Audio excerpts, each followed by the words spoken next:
Outro dia, o irmão estava contando para nós essa frase que ele ouviu a respeito de um clube que fica em frente ao lugar onde eles estavam lá. Foi assim: ali só entra rico.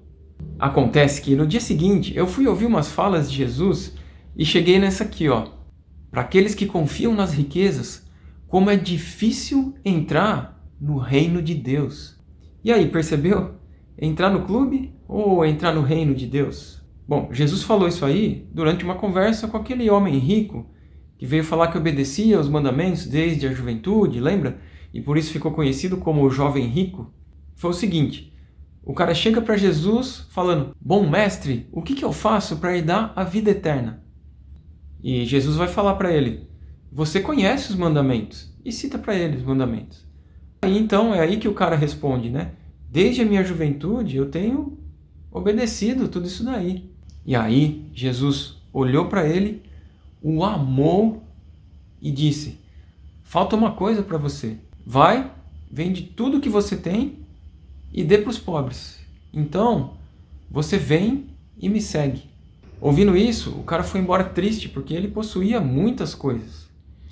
E é aí então que Jesus fala que para aqueles que confiam nas riquezas, para aqueles que têm riquezas, para aqueles que colocam sua esperança nelas, que não abrem mão delas, para esses é muito difícil entrar no reino de Deus. É mais fácil passar um camelo pelo buraco de uma agulha. E esse exemplo já ilustra para nós que assim, ó, Jesus te ama, mas isso não significa que por conta de te amar ele vai te falar sempre o que você gostaria de ouvir. Jesus estava dando ali grandes oportunidades para aquele homem. Uma delas era de ele juntar tesouros no céu. E isso vale muito. Porque quando Jesus falou, vá, vende o que você tem e dê para os pobres, ele disse, aí você vai ter um tesouro no céu. E aí ele continua, então vem e me segue. E nisso está uma outra oportunidade maravilhosa, que é andar como Jesus anda, né? Seguir ele, viver como ele, andar perto dele. E isso também é muito bom. Mas, pelo menos naquele momento, o jovem rico não entendeu desse jeito. Ele ficou triste. Ele tinha coisas que para ele valiam muito, que ele dava muito valor, ou seja, eram riquezas. E por conta disso, ele deu prioridade para essas coisas e não para cumprir a palavra que Jesus tinha dado para ele. E isso não é uma exclusividade desse jovem rico. É uma coisa para você e para mim pensarmos aí, porque quantas vezes, né, tem as coisas que Jesus nos fala e por conta de outras que a gente valoriza muito, a gente acaba se dedicando na prática a essas outras coisas, mesmo que explicitamente a gente não diga isso, né? E a palavra que Jesus nos trouxe, ela fica sufocada, ela fica infrutífera, né?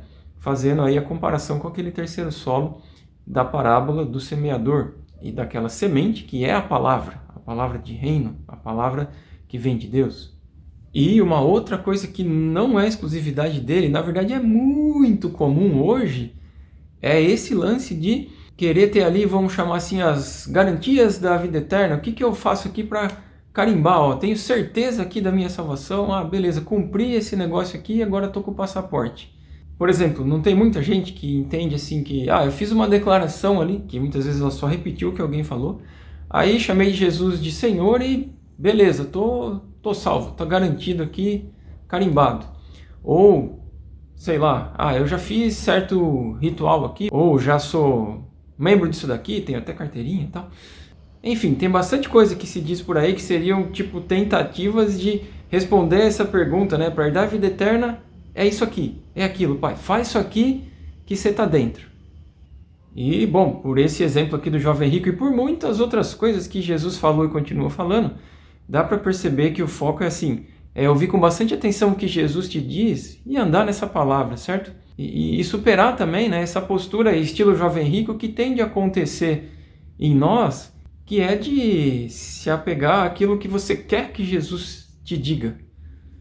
Até no caso ali, né, não dá para saber com certeza, mas você vê que o cara chega chamando Jesus de bom, e Jesus até pergunta, por que você me chama bom? E aí não sei, mas será que o cara, o que ele esperava ouvir de Jesus, no fim das contas, era também um elogio, sabe? Aquilo lá, você faz um elogio para ouvir outro de volta, né? Tanto que o cara chega perguntando de vida eterna e ele mesmo fala, não, já estou fazendo isso tudo. não é? Então eu entendo que cabe a gente, você e eu, andar assim, sinceramente, de mente aberta e disposto e buscando ouvir de verdade o que Jesus tem e se adequar a isso, né? E eu entendo isso por conta, por exemplo, do que ele falou tantas vezes, né? Mudem de mentalidade, que o reino de Deus está perto. Então, essa abertura à mudança para que Deus nos reine, para que Ele seja o nosso governante, ela é fundamental. Vamos dar uma olhada em coisas que Jesus falou. Uma delas é: se esforcem para entrar pela porta estreita. E isso foi justamente respondendo a uma pergunta: Senhor, serão poucos os que se salvam? Jesus coloca essa questão da porta estreita. Apertado é o caminho que leva para a vida, né? E, por outro lado, existe uma porta larga e um caminho amplo que leva para perdição, destruição. E Jesus já disse, são poucos que encontram essa porta estreita, esse caminho apertado da vida, e fala para se esforçar. Então, essa é uma realidade. E aí, considerando o que é comum hoje, vale a pena pensar aí, né? Se na prática, isso que Jesus falou é uma verdade para você, isso é uma realidade que você vive. Ou se mesmo não declarando, na prática você acaba pensando que o fato de Paulo ter mandado algumas cartas falando sois salvos pela graça se sobreponha a isso que Jesus disse. Como se depois da porta estreita de Jesus tivesse sido feita uma reforma na fachada para dar uma alargada nessa porta. Vamos falar um pouco mais disso. Jesus também colocou assim, que Deus amou o mundo de um jeito que Ele deu o único filho dele, para que quem crê, né, quem for fiel a esse filho dele, quem confiar nele, tenha a vida eterna, ao invés de ser destruído. Ao passo que quem não crê, né, quem não confia nele, quem não é fiel a ele, já está condenado, né, já está nessa condição. Beleza, então assim, Deus deu o filho dele. E se ele deu, isso é uma coisa que foi de graça. E de fato, Deus é extremamente gracioso mesmo, porque ele dá um monte de coisa que não é porque a gente conquistou, ou mereceu, ou qualquer coisa nesse sentido, né? Como aquele pai que recebe de volta o filho que esbanjou os bens dele, ou lembrando que Deus ele é misericordioso e dá sol e chuva sobre bons e maus, justos e injustos, né? E etc, etc. Tem muita coisa que mostra essa característica de Deus. Então, isso é uma realidade. Mas isso não significa que não é uma realidade e a gente precisa andar naquilo que Jesus falou. E isso tem justamente a ver com fidelidade, com confiar nele. As duas coisas convivem, as duas coisas são realidades ao mesmo tempo. E se a gente não considera ambas, né?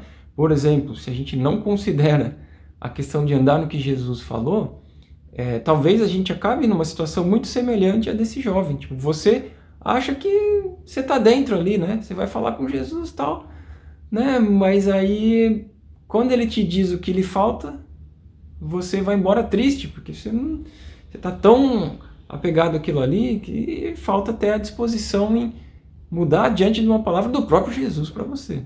E andar no que ele diz não é um peso ou qualquer coisa nesse sentido, é uma baita oportunidade da gente realmente viver o que tem valor para o Pai, porque Jesus, ele deu a vida dele no sentido de derramar o sangue dele na cruz e tal para perdão de pecados, o que já é de muito valor. E além disso, ele deu a vida dele no sentido que ele viveu aqui trazendo aquilo que é do Pai, aquilo que é do céu, a ponto de quem vê Jesus, vê o Pai. Jesus reflete a ele. Jesus trouxe justamente as palavras de vida eterna. E feliz de quem viver baseado nelas. Inclusive, uma das coisas que ele disse é que no último dia são as palavras dele que vão julgar ali, né? E ele também disse, entre outras coisas, que quem guardar, ou seja, quem prestar atenção, viver a partir disso, quem guardar as palavras dele, nunca verá a morte. Ou que quem ouve a palavra dele, né? Quem ouve o que ele fala e crê, confia naquele que enviou ele, tem a vida eterna, não será condenado. Então esses são alguns exemplos e teriam muitos outros a respeito do que Jesus traz nessa questão de viver segundo o que ele fala. Isso sem contar algumas falas como, Filho do homem vai retribuir a cada um conforme suas obras, Ou ajuntem tesouros no céu, quer dizer, a maneira como você vive aqui, aí não é nenhuma questão de ir ou não ir para o céu, mas é de que você pode ter lá no céu, vamos dizer assim, né? E aí você percebe, né, antes que alguém queira se assustar, falar, é salvo pelas obras e tal, aquilo que Jesus fez, o sacrifício dele, só ele conseguiria fazer mesmo. Mesmo que você ou eu, a gente tentasse muito, a gente não ia conseguir pagar não por tamanhas cacas que a gente já fez. Mas assim, uma realidade não exclui a outra. Então que a gente ande com Jesus, absorva aquilo que Ele é, Ele esteja dentro de nós, Ele e o Pai morando aqui. E se você quiser dar uma olhada, eu vou deixar aí na tela final outros 2 vídeos. Um deles é sobre dicas de Jesus para que quando a gente passar dessa seja para uma melhor. E o outro é a respeito de ouvir a sua voz, ouvir o som do vento, a voz do Espírito e a gente viver inspirado por Deus. Falou!